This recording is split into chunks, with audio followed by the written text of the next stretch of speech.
लोग बोलते बाबा जी तुम नौजवानों को भड़काते हो, तो क्यों नहीं भड़काओ नौजवानों को। एक बार बताओ, पूरे देश के इतिहास में आज तक एक भी 50 साल के बुजुर्ग का नाम बताओ जिसको फांसी हुई हो, हुई क्या? एक का नाम बताओ। ये दिल्ली में बैठकर चिल्ला रहे हैं, बाला साहब पे भी चिल्लाएंगे, नरेंद्र मोदी भी चिल्लाएंगे, इन पे चिल्लाएंगे, संघ भी चिल्लाएंगे, ये सांप्रदायिक हैं, हमने देश को आजादी दिलाई। पर मैं चैलेंज करता हूं पूरे देश के और पूरे प्रदेश के, शिंदे साहब से सोनिया गांधी से लेकर यहां के मुख्यमंत्री तक, एक कांग्रेसी का नाम बताओ जिसको फांसी हुई हो। मैं चैलेंज कर रहा हूं भाई साहब, मैंने तो आरटीआई पूछा, पूरे देश में तुमने देश को आजादी दिलाई, लेकिन एक कांग्रेसी का नाम बताओ जिसको अंग्रेजों ने फांसी दी हो।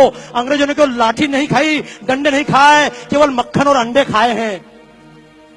लेकिन समस्या है, इस देश का नौजवान भगत सिंह क्यों नहीं बनना चाहता, इस देश का नौजवान शिवाजी क्यों नहीं बनना चाहता, इस देश का नौजवान फांसी क्यों नहीं खाना चाहता। नौजवान को गाली देना आसान है, लेकिन कहूंगा दोस्तों, पूरे जीवन में महात्मा गांधी ने कभी एक डंडा खाया? बोलो हाँ या ना? नहीं खाया। जिन्होंने पूरे जीवन में डंडा नहीं खाया, उनके नाम से हमने 1 से लेकर 1000 तक के नोट चलाए, लेकिन जिस भगत सिंह ने फांसी खाई, उसके नाम से हमने 100 का नोट का चित्र नहीं छापा।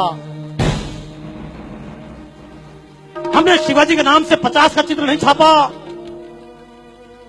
और सांप्रदायिकता की बात नहीं है, ये शिवसेना के मंच से खड़े होकर कहना चाहता हूं इस बात को, अशफाक उल्लाह की कुर्बानी भूलना हम पाएंगे।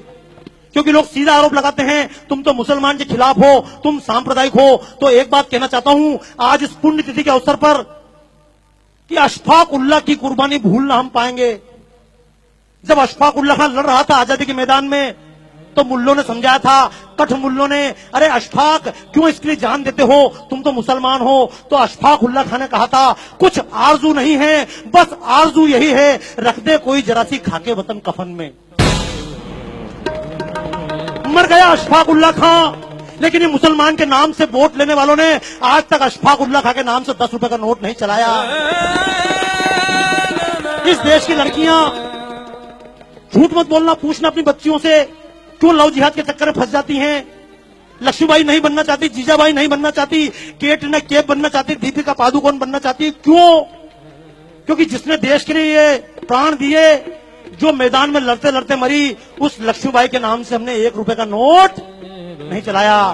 तो दोस्तों, मैं तो एक बात कहता हूं, सरकार नोट भगत सिंह के नाम से चलाए या ना चलाए, हमारे दिलों में छपना चाहिए या नहीं? कितने लोग तैयार हैं? तैयार हो? एक बात, क्यों आप लोग जान ही रहे हो वापस यार? मैं चक्कर में 25% निकल जाऊं, निकलोगे क्या? अच्छा सुनो, देखो एक बात बताऊं, जब भगत सिंह को फांसी दी जा रही थी, मैं शब्द बोल रहा हूं, मैं जब बोलता हूं मंच से, कारण समझ लेना, मेरी जितनी प्रदर्शनियां सब विदेशों में लगती है।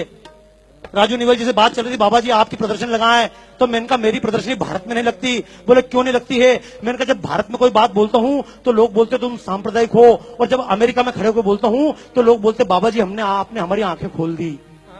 तो कारण समझना दोस्तों, जब महात्मा गांधी ने लॉर्ड इरविन से बातचीत की थी, समझौता हुआ था, तो लोगों ने कहा था महात्मा जी, भगत सिंह ने किसी की जान नहीं ली है, संसद भवन के कोने में बम फेंका है, किसी व्यक्ति पर नहीं फेंका।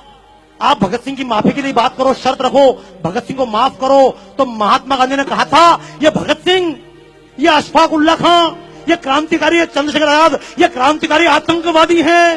तो मैं भी एक बात कहना चाहता हूं, अगर भगत सिंह आतंकवादी थे तो मैं भी आतंकवादी हूं। और ऐसे आतंकवादी देश के कोने कोने में पैदा करना चाहता हूं। क्यों? अगर भगत सिंह की तरह आतंकवादी देश में पैदा हो जाए, तो अफजल और कसाब जैसे आतंकवादी दिखाई, तो बोलो देश के नाम पे आतंकवादी बनना चाहते हो? अभी तक लोग मजहब के नाम पे आतंकवादी बने, जातियों के नाम पर आतंकवादी बने।